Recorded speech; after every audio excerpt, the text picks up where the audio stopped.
রাস্তার দুপাশে এই মুহূর্তে আমরা সরাসরি দেখতে পাচ্ছি নির্বাচন কমিশন কার্যালয়ে ভোটার হতে নির্বাচন কমিশন কার্যালয়ে তারেক রহমান তিনি সেখানে পৌঁছেছেন এবং তিনি আসলে ছবি তুলছেন।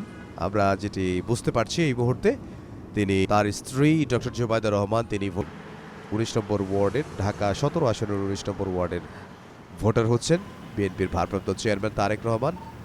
এই মুহূর্তে আমরা দেখতে পাচ্ছি তিনি তার আসলে ছবি তোলা হচ্ছে, তার ছবি তোলা হচ্ছে সেটি আমরা দেখতে পাচ্ছি। নির্বাচন কার্যালয়ে তিনি প্রবেশ করেছেন এবং তার ছবি তোলা হচ্ছে এনআইডি কার্ডের জন্য।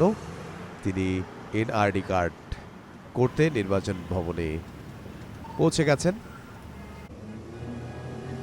এবং ছবি তোলার জন্য তিনি তার যে ছবি তোলা হবে সেটি আসলে তোলা হচ্ছে।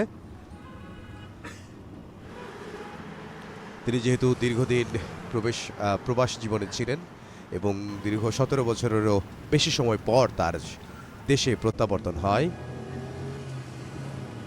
এবং এরপরে তিনি নানা কর্মসূচিতে অংশগ্রহণ করেন। এই মুহূর্তে আমরা যেটি দেখতে পাচ্ছি নির্বাচন কমিশন কার্যালয়ে তার যে এনআইডি কার্যক্রম সম্পন্ন করার জন্য আমরা দেখতে পাচ্ছি তিনি সেটি করছেন এবং তার ছবি তোলা হচ্ছে এবং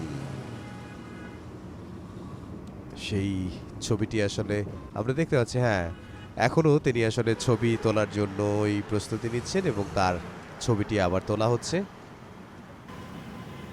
এবং আমরা জানি যে বিভিন্ন ক্ষেত্রে সর্বোচ্চ ২৪ ঘন্টার মধ্যে জাতীয় পরিচয়পত্র দেয়া হয় এবং সর্বোচ্চ ২৪ ঘন্টার মধ্যেই বিএনপির ভারপ্রাপ্ত চেয়ারম্যান জনাব তারেক রহমান তিনিও আসলে তার পরিচয়পত্র পাবেন। সেটি নিশ্চিত করা হয়েছে নির্বাচন কমিশন হতে, যিনি এনআইডির মহাপরিচালক রয়েছেন।